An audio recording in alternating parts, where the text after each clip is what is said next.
మా దేవదూతల ప్రేమ, సంఘ ప్రేమ, దైవజనుల ఎడల ప్రేమ, వీళ్ళరా ఎన్నో రకాల ప్రేమలు ఉన్నాయి.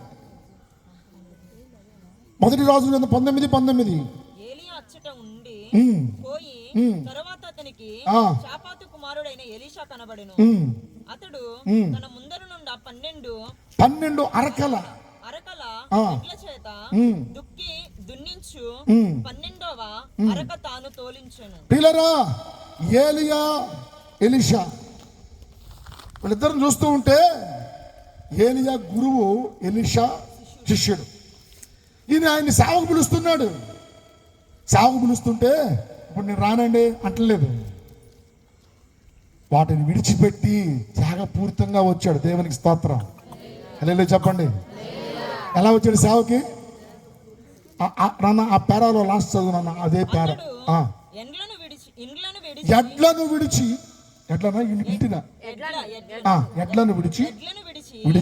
ఏలియా వెంట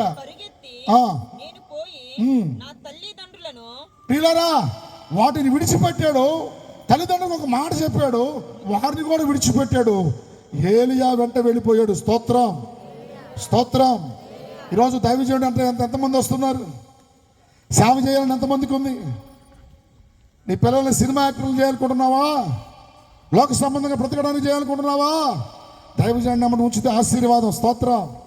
ప్రార్థన పంపిస్తున్నారా నీ కొడుకు కూతుర్ని? అయ్యా నీ కొద్దిగా చదువుకోయ్యా. మా చర్చిలో ఒకడు ఉన్నాడు, వాడు 8వ తరగతే, వాళ్ళమ్మ పోయాడమ్మా ట్యూషన్ పోయాడన్నయ్యా. అమ్మా ఏదమ్మా ట్యూషన్ పోయింది అన్నయ్య. వాళ్ళది MBBS లాగా ఉంది. 7వ తరగతికి 8వ తరగతికి చర్చికి రానివ్వట్లేదు, పిల్లల్ని చర్చికి తేవట్లేదు, పరిచయం చేయట్లేదు సంఘంలో. మా చర్చికి రెడ్డి కుటుంబం నుంచి ఒక అమ్మాయి వస్తుంది. అమ్మాయి దగ్గర నేను చాలా నేర్చుకున్నాను. విశ్వాసంతో ఉండి ప్రార్థన చేసుకొని శనివారం వచ్చి మందిరం అంతా కడిగి తుడిసి ఆదివారానికి సిద్ధపరిచి చాపలేసి పట్టలేసి అన్ని సర్ది బలిపెట్ట మీద వాటర్ పెట్టి ప్రార్థన చేసుకుని వెళ్ళేది. మంచి ఉద్యోగాన్ని ఇచ్చాడు దేవుడు. స్తోత్రం చెప్పండి. హల్లెలూయా. ఈ వయ్యారంగం వచ్చి వయ్యారంగం పోయేకి ఏమి లేదు. నువ్వు ఏది విత్తావో విత్తకుండా కొయ్యలేవు నాన్న. విత్తనం వెయ్యి పంట వచ్చింది. విత్తనం వేయకుండా కొయ్యాలంటే దేవుడి సన్నిధిలో పరిచయం చేసావా, ప్రార్థన చేసావా, కానుకేసావా, ఆయన సన్నిధిలో ఏం చేసావు? మందిరానికి 10 రాళ్ళు కొని పెట్టావా? బండలు ఇప్పించావా? ఆ డాక్టర్ అమ్మలాగా ఇరిగిపోయిన కుర్చీలు, తెగిపోయిన చీరలు ఇచ్చావా? పనికిరాని కానుక. శ్రేష్టమైన కానుక నీవైపోతే, నీవే సంపూర్ణంగా ప్రభు సన్నిధిలో పిల్లరా త్యాగం కలిగి ఉంటే ఏదైనా ఇస్తావు. దేవునికి స్తోత్రం. హల్లెలూయా. నా ప్రభు ఇచ్చిన వారిని విడిచిపెట్టడు, 100 దీవిస్తాడు. ఎంతకండి? ఎంతగా? సమృద్ధితో దీవిస్తాడు దేవుడు. ఆయనకి ఇచ్చి చూడు, ఆయన మందిరాన్ని కట్టి చూడు. మందిరం కడుతున్నప్పుడు గుప్పులు ఎలాగ ఇప్పాలంటే, ఎంత కావాలంటే అంత పాస్టర్ గారు, ఎంత కావాలంటే అంత. ఏం కావాలి అని అడిగేవాడు ఎవరు ఉన్నారండి? దేవునికి మహిమ కలుగును గాక. ఏలియా ఎలీషాని పిలిచినప్పుడు త్యాగం కలిగి సేవకి వెళ్ళాడు. ఈరోజు మీ పిల్లల్ని సేవకులు చేయండి, దీవించబడతారు. పరిచర్కి రండి, ఆశీర్వదించబడతారు, భక్తిని నేర్చుకుంటారు. దేవుని కొరకు ప్రార్థనా పరులుగా మార్చబడాలి నీ బిడ్డలు. ఆదివారం కూడా చర్చికి రాకుండా ఉంటే దీవెని రాదు మీ కుటుంబానికి. నీ పిల్లలు ఇంటికాడ పెట్టి వస్తున్నారా? ఆశీర్వాదం లేదు. కొంతమంది తెచ్చుకున్నారు. Very good, very good. నా కూతురికి కాన్పు అయితే పెద్ద ఆపరేషన్ చేస్తారు. 2 కవల పిల్లలు. 11వ రోజు మెట్లెక్కి మా ఇంటి పైన చర్చలు, నువ్వు వదిలే చిట్టు తల్లి అన్నాను మా అమ్మాయిని. డాడీ ఆదివారం మొగుడు మెట్ట డాడీ, చిన్నగా ఒక్కొక్క మెట్టు ఎక్కువ వస్తా. 9 నెలలు నెల తప్పిన తర్వాత 9 నెలలు కవల పిల్లలని కడుపులో ఉన్నాను తెలిసినా ఏ ఆదివారం చర్చి కాకుండా 10-20 కిలోమీటర్ల బండి మీద ఆరాధనకు వచ్చింది నా కూతురు. దేవునికి స్తోత్రం. హల్లెలూయా. మనకు చిన్న కడుపు రాగానే అమ్మాయి, అయ్యా పిల్లలు లేవలేకుండా కదా అయ్యా, లేవలేకుండా పిల్లలు 7వ నెల వచ్చినాయి, ఏడొచ్చింది, 8వ నెల వచ్చినాయి. కనే రోజు వరకు కూడా బలిపీఠం దగ్గర నిలబడి చూస్తున్నా, మందిరానికి వస్తూనే ఉంది. కాన్పైన తర్వాత 11వ రోజు నుంచి నేటికి మా అల్లుడి గారు ఒక బ్యాగ్ కొనుక్కున్నారు. అది ముందు పెట్టుకుంటారే రేపింది. ఇద్దరు పిల్లలు కదండి. మా అమ్మ వెనక మన కూర్చొని వాళ్ళు పట్టుకుంటారు. నాకు ఆ ఫోటోలో మీకు చూపిస్తాను. విజయవాడలో ఇప్పుడు ఉంటున్నారు. 15 కిలోమీటర్లు వెళ్ళి 15 కిలోమీటర్లు 30 కిలోమీటర్లు ప్రయాణం చేసి ఆరాధన పోస్తారు. నేటికి స్టిల్ రేపు పొద్దున్నే పోవాలి. మధ్యాహ్నం తలకపోసుకుంది నా కూతురు. రేపటికి వాళ్ళు సిద్ధపడుద్ది. రేపటి కూరలు వాళ్ళు చేసి పెట్టుకుంటుంది. రేపటి అంట్లు వాళ్ళు దోముకుంటుంది. రేపటి బట్టలు వాళ్ళు ఎత్తుకుంటుంది. ఏమిటో తెలుసా, ఆరాధనకి వెళ్ళాలి డాడీ. దేవుడు ఆశీర్వదించక మానలేదు. స్తోత్రం, హల్లెలూయా. ఇద్దరు బిడ్డలు దేవదూతల్లాగా పుడితే నేనేం చేస్తావు? దేవుని సేవే చేయాలి. స్తోత్రం.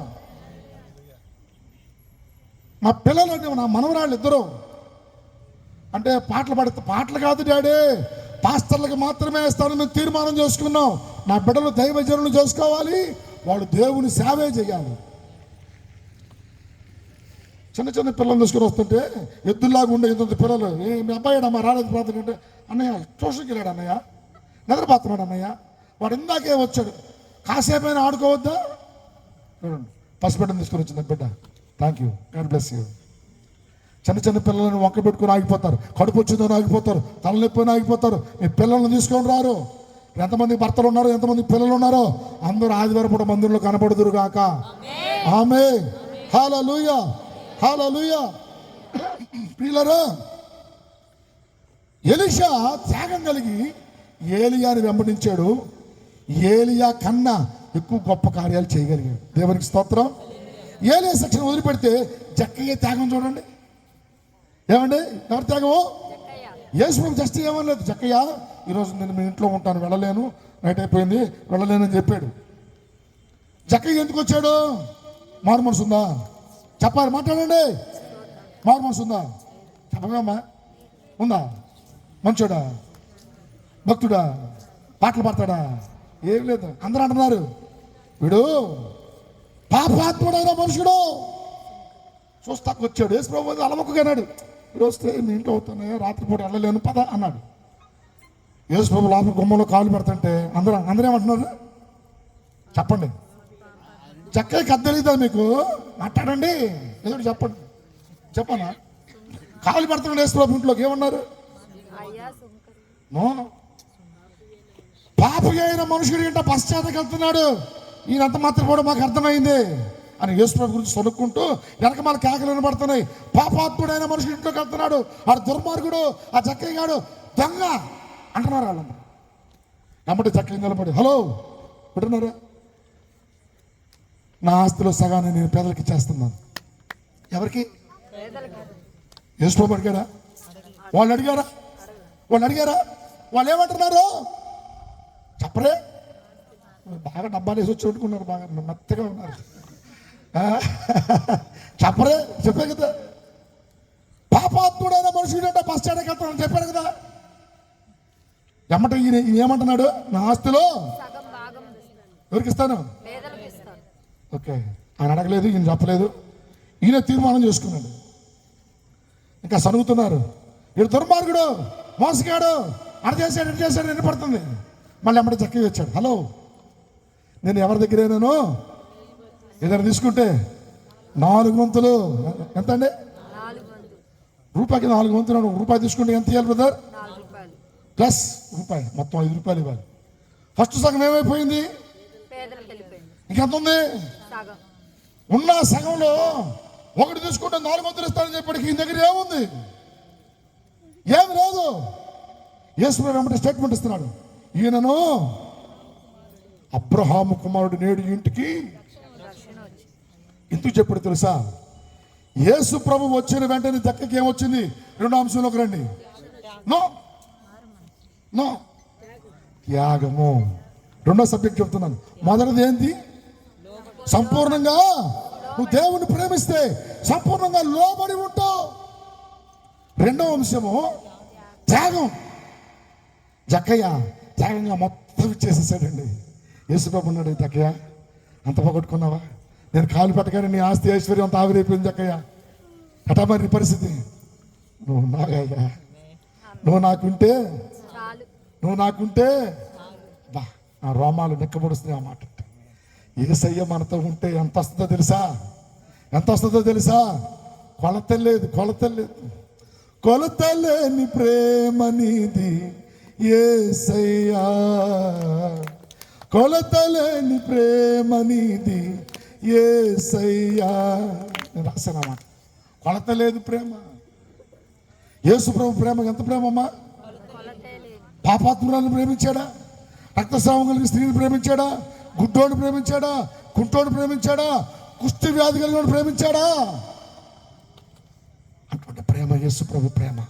జక్కయ్యతో చెబుతున్నాడు, నేడు నీ ఇంటికి ₹1,00,000 ముఖ్యమా, రక్షణ ముఖ్యమా? మరి ఇప్పుడు రక్షణ పొందనోళ్ళు చేతులు ఎత్తండి. బాప్తిసం పొందనోడు ఎత్తమ్మా, బంగారు ఎత్తు, ఏం కాదు ఎత్తండి. నేను కూడా అప్పుడు అంతకుముందు రక్షణ గురించి అనగానే దొంగ ముఖం పెట్టుకొని ఇట్లా కూర్చున్నామండి. రక్షణ పొందనోళ్ళు ఎవరండి? చేతులు ఎత్తండి. నా కూతురికి 13 రాగానే డాడీ నాకు బాప్తిసం కావాలంటే మా అమ్మ అంటారు, మా అమ్మ మా నాన్న అది కొంచెం వదిలేండి. మనం ఆనుంచి వచ్చాక ఆనుంచి వచ్చాక అప్పుడేం పెళ్ళి మన కులంలో గబక్కన సంబంధాలు దొరకపోతే, దేవుడు నమ్ముకున్న సంబంధాలు దొరకపోతే నీకు ఇప్పుడు వెళ్ళవద్దు. పెళ్లి తర్వాత బాప్తిసం. దేవుడు నమ్ముకున్న అబ్బాయి వస్తేనేమో బాప్తిసమే. ఒకవేళ దేవుడు నమ్ముకున్న అబ్బాయి దొరకలేదనుకో, మరి ఏం చేద్దామయ్యా? మరి మన కులాన్ని ఎట్టు పెట్టుకుంటాం? ఎట్టకాటు చేసుకోవాలి కదయ్యా దేవుడు నమ్మకపోతే. 13వ సంవత్సరంలో పుష్పావతి అయిన తర్వాత 6 నెలలకి నా కూతురు బాప్తిసం పొందింది. దేవునికి స్తోత్రం. మంటమండి మా కన్న ప్రార్థన పుర్రాలు ప్రార్థన చేద్దాం. కొట్టే కూడా నేను ఏమేం చాలాసార్లు చేద్దా పిచ్చి వచ్చిందని రాత్రి అంతా మక్కని అడిగి ఏం చేస్తుంది పిల్ల? ఏమన్నాయ్యా రాత్రి 2 గంటలు వేసినా, 1 గంటలు వేసినా, 3 గంటలు వేసినా పెద్ద మొక్కల మీద మాకు రుచి ఉండేదంట. మా అల్లుడు చెబుతున్నాడు, పెళ్ళి అయిన తర్వాత మామయ్య కీర్తి మోకాలు మొత్తం గడ్డలు కట్టిపోయింది, గడ్డలు బ్లాక్ అయిపోయింది. తెలుపు నా కూతురు ఈ బిడ్డలానే ఉంటుంది, తెలుపు మీలానే ఉంటుంది. మోకాళ్ళు మొత్తం నల్లబడిపోయి గడ్డలు కట్టిపోయింది మామయ్య. అన్నయ్య ప్రార్థన పిచ్చిదయ్యా, గంటలు చేతులెత్తి స్తుతిస్తానే ఉంటుంది, ప్రార్థన చేస్తా. మా అమ్మాయి BSc microbiology biotechnology student. MBBS doctor పంపించాలన్న టైంలో అప్పుడు ఇల్లు కడుతున్నాను.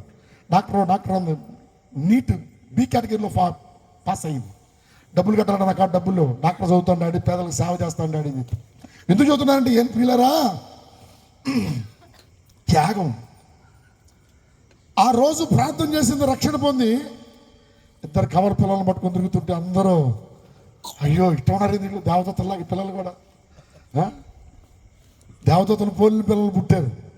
వాళ్ళు ఏమైనా చేస్తావా కలెక్టర్ డాక్టర్లు అంటే నో, దేవుని సేవ చేయాలి. వాళ్ళ ఆయనకి రోజు వాక్యం చేస్తే మా మాలుడు సాఫ్ట్వేర్ అంటున్నాడు. అబ్బాయి మావయ్య నాకు కూడా సేవ చేయాలనిపిస్తుంది మావయ్య, కీర్తన రోజు సాగు కొడుతుంది బెడ్రూమ్లో. దేవునికి స్తోత్రం. ఏ మాటలు చెబుతుందో తెలుసా? సేవ చేస్తే ఆశీర్వాదం, సేవ చేస్తే దేవుడు ఇస్తాడు.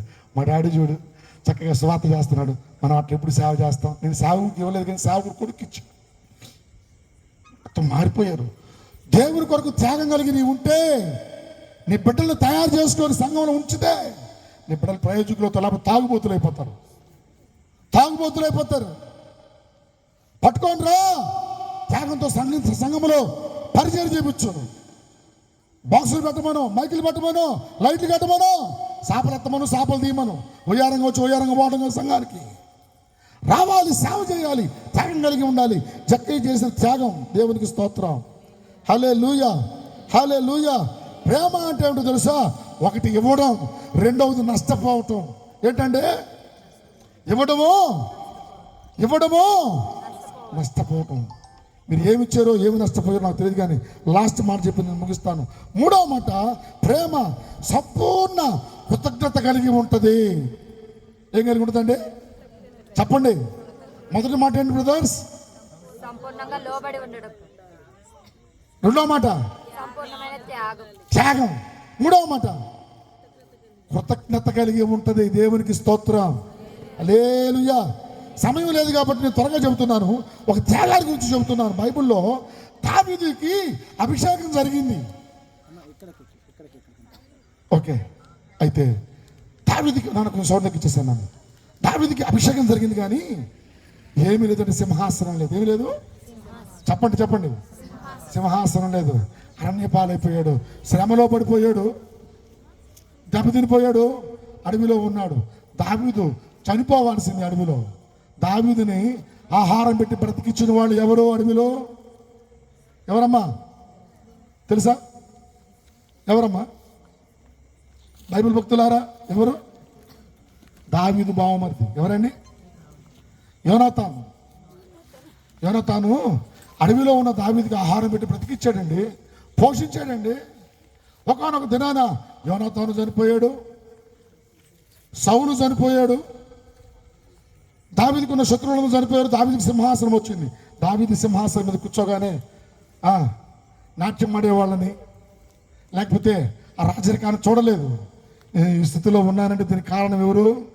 ఆ రోజు నాకు భోజనం పెట్టాడే, అన్నం పెట్టాడు, అడవిలో ఆహారం పెట్టాడే, దిక్కు లేనప్పుడు వస్త్రం ఇచ్చాడే యోనాతాను. ఆడి కుటుంబంలో ఎవరైనా బ్రతుకున్నారా? చదవండి బైబిల్లో నుంచి. నేను ఈ మాట చెప్పి ముగిస్తాను. 2 సమయాలు 9:1. 2 సమయాలు 9:1. యోనాతానును బట్టి నేను ఉపకారము చూపుటకు సౌలు కుటుంబములో ఎవడైనా కలడా అని దావీదు అడిగెను. దేవునికి స్తోత్రం. ఎవరిని బట్టి అంటే ఉపకారం? చెప్పండి. యోనాతానును బట్టి. యోనాతాను ఏం చేశాడు? దావీదు కంటే ఆహారం పెట్టాడు. ఇప్పుడు దావీదుకి ఏమొచ్చింది? కృతజ్ఞత వచ్చిందండి. మహారాజు అవ్వగానే కృతజ్ఞత వచ్చింది.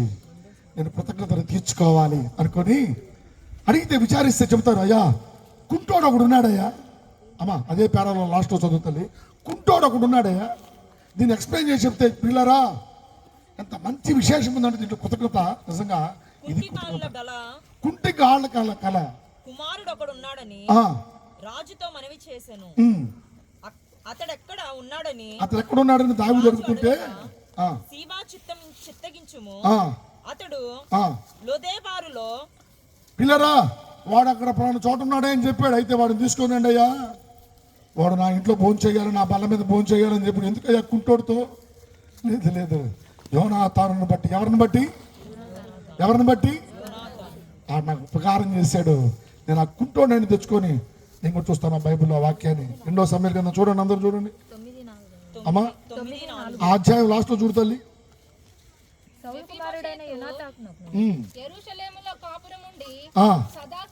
సదాకాలము రాజు బల్ల యొద్దనే కుంటివి. కుంటోడిని ఎంత ప్రేమించాడు దావీదు. మహారాజే ఎవరు ప్రేమిస్తున్నాడు? ఎవరిని ప్రేమిస్తున్నాడు? కుంటి కాళ్ళు. ఎందుకో తెలుసా? కృతజ్ఞత. ఏంటమ్మది? కృతజ్ఞత కోటారం అయినా ఉన్నాయి కనీసం మన కొంపల్లో. కృతజ్ఞత ప్రార్థనలు కూడా లేవు. దావీదు హార్ట్ఫుల్ గా కృతజ్ఞత కలిగి ఉన్నాడు. దేవునికి స్తోత్రం. బైబిల్ మూసేస్తున్నాను, నీకు చెప్పాలని చాలా సంగతులు వస్తాయి కానీ పిల్లరా నేను ఆపేస్తున్నాను, మీరు కూడా బైబిల్ మూసేసేయండి. ఎంత కృతజ్ఞత కలిగి ఉన్నాడంటే దావీదు మహారాజు అయినందుకు మహారాజులకు ప్రవర్తించక కుంటోని తెచ్చుకొని బల దగ్గర పెట్టుకున్నాడండి. నువ్వు చచ్చిపోయినంత కాలం నీ ముత్తాతల ఆస్తులు మొత్తం నేను ఇచ్చేస్తాను నాయన కుంటోడా, వాటన్నిటిని వ్యవసాయం చేసే వాళ్ళని పెడతాను, ఆ డబ్బులు కూడా నువ్వే తీసుకో, నా బల్ల మీద నువ్వు భోజనం చేయాలి. ఎందుకయ్యా కుంటోడుతంటే వాళ్ళ నాన్న నాకు అన్నం పెడితేనే ఈరోజు నేను బతికి ఉన్నాను. దేవునికి స్తోత్రం. హల్లెలూయా. ఈరోజు ఎంతమంది సంఘంలో కృతజ్ఞత కలిగి ఉన్నారు? మేలులు పొందుకునే వాళ్ళు నిలబడుతున్నారా? మేలులు పొందుకొని వెళ్ళిపోతున్నారా? అవకాశం చూసుకొని వెళ్ళిపోతున్నారా? అవకాశం చూసుకొని దారి చూసుకుంటున్నారా? పిల్లరా ఈ కృతజ్ఞత గురించి చెప్పాలి అంటే 10 మంది కుష్ఠరోగుల సంగతి చెప్పాలి. మరలా ఈ సబ్జెక్ట్తో వదిలేస్తే ఎంతమంది కుష్ఠరోగులు అండి? ఎంతమంది? నీకు తెలీదా? ఎంతమంది తిరిగి వచ్చారు? 9 మంది. ఏమైనా బాగుపడలేదా? బాగుపడ్డారు. కృతజ్ఞత లేని దుర్మార్గులు వాళ్ళు. కృతజ్ఞత లేని మారు మనసు ఉన్నట్టుగానే కృతజ్ఞత లేనట్లుగా ఉన్న వ్యక్తులు ప్రబడుతున్నాడు. అయ్యా నువ్వు ఒక్కడే వచ్చే మిగతా 9 మంది ఎవరయ్యా అంటే అటేపోయారయ్యా. బాగుపడిపోవటం, వెళ్ళిపోవటం. కన్నీళ్ళు దైవజనులు గౌరవిస్తూ స్థుతిస్తూ ఉంటాను. నీకు చేతులు ఎత్తి నువ్వు బాగుపడిపోవటం, అవసరాలు తీర్చుకోవటం, జారుకోవటమేనా? కృతజ్ఞత కలిగి ఉండాలి. దేవునికి స్తోత్రం. నా దగ్గర 1000 మంది సంఘం ఉండేది. కృతజ్ఞత లేనివాడు కాబట్టి వెళ్ళిపోయారు. ఆడ పెద్ద మందిని పెట్టారు అనుకో, అన్నయ్య మా అమ్మాయి ఆడకు పోదాం అంటుంది. సన్న మందిని పక్క సందులో పెట్టారనుకో, అన్నయ్య ఆ బ్రాహ్మణ వచ్చి పాట పాడుతున్నాడు అన్నయ్య, నీ కొరకు కన్నీళ్ళుగా చేతులు ఎత్తి మోకరించి ఉపవాసాలు ఉండి సేవ చేస్తే సేవకుని నీ ఇంటి చుట్టూ పేడ పురుగులాగా తిరిగి నువ్వు కానికి ఇచ్చిన కానికి ఇవ్వకపోయిన కడుపులో కాళ్ళు పెట్టుకొని పడుకున్న రోజులు మాకు లేవా? రోజు పెద్ద సంఘం కనపడుతుంది, మమ్మల్ని మర్చిపోతావా? అదే నా కృతజ్ఞత. కొన్ని సంఘాలు ఖాళీగా అయిపోయినాయి అంట. పెద్ద పెద్ద సంఘాలు దగ్గరలో పెడితే కొన్ని సంఘాలు ఖాళీగా అయిపోయినాయి అంట. ఆ దైవజనులు ఏడ్చుకొని కన్నీళ్ళు విడిచి ఇలా ఎంత జరిగిందంటే, అయ్యా యేసు ప్రభు తప్పు కాదయ్యా అని ఇచ్చాడు. వీళ్ళందరూ ఎవరు చెప్పరే? కృతజ్ఞత లేని వాళ్ళు. కృతజ్ఞత కలిగిన వారంటే మాట పడతారంతే. స్తోత్రం. చచ్చిపోతారు అక్కడే. హల్లెలూయా. దైవజనుడు కోపాడిని ఇసుకున్నా కూడా మా ఆత్మీయ తండ్రిగా, మా అన్నయ్యగా, నా కొరకు ప్రార్థన చేసి మా ఆత్మీయ తల్లిగా సావుకోలే కదా అంటే అందరూ చేతి చేసేవిలయ్యా. నేను బాక్స్ తీసి లోపల పట్టుకున్నాడు పాస్ గారు. మా అబ్బాయి కనపడతాను నీకు పని చేయడానికి, ఇంకో కనపడతలేదా? పద్దాక మా అబ్బాయికి చూస్తున్నాను వీడిదా ఇదా ఇదా అని, ఇంకో కనపడతలేదా? కృతజ్ఞత ఏదండి? సంఘం అంటే, సేవకుడు అంటే నాటపడాలి. స్తోత్రం. హల్లెలూయా, హల్లెలూయా. కళ్ళు మూసుకొని ప్రార్థన చేసుకుంటా. కళ్ళు మూసుకోండి. ప్రభు చిత్తం అయితే ఎప్పుడైనా వస్తే ఎన్నో సంగతులు చదువుతాం, 100 సంగతులు చదువుతాం. మీకు 100 చెప్పింది చెప్పకుండా చదువుతా. ఒక మాట చెప్పిన విషయం చెప్పకుండా, చెప్పిన ఉపమానం చెప్పకుండా మళ్ళీ చదువుతా. కళ్ళు మూసుకోండి. ప్రభు రాకడ ఆలస్యమైతే ప్రభువా మొదటి అంశం పెట్టి ప్రార్థన చేయడం. మొదటి అంశం చెప్పండి. అందరూ కళ్ళు మూసుకుని నోరు సంపూర్ణంగా నేను నీకు లోబడి ఉంటానయ్యా అని చెప్పండి. అందరు చెప్పండి, సంపూర్ణంగా లోబడతాను. డంబం లేదు ఇక నా దగ్గర, గర్వం లేదు, లోబడతానయ్యా. రెండవ మాట చెప్తుంది బైబిల్. రెండవ మాట సంపూర్ణ త్యాగం కలిగి ఉంటానయ్యా, నేను త్యాగం కలిగి ఉంటాను యేసయ్యా అని చెప్పండి. మూడవ మాట నేను సంపూర్ణంగా కృతజ్ఞత కలిగి ఉంటాను సంఘం ఎడల, నీ ఎడల ప్రభువా అని ప్రార్థన చేయండి. ప్రార్థన చేయండి. ఈ 3 మాటలు పెట్టి ప్రార్థన చేయండి.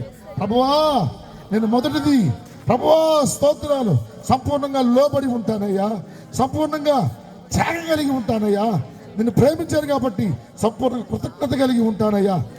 నేనుగా కనపడను, నేను నిన్ను ప్రేమించాను కాబట్టి నువ్వులాగా కనపడతానయ్యా.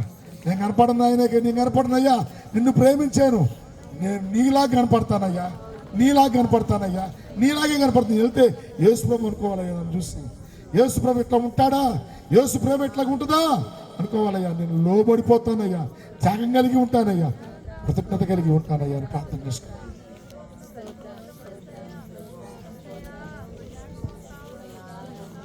సంపూర్ణమైన దేవా, నీ కృపతో నింపి నడిపించి ఘనకార్యాలు జరిగించమని యేసు నామములో అడుగుచున్నాము తండ్రి.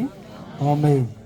మంచిది. సమయం 10:20 అయింది. 10:22 అయింది నా వాచ్లో. మరి మీ కాడ ఎంత అయిందో నాకు తెలియదు.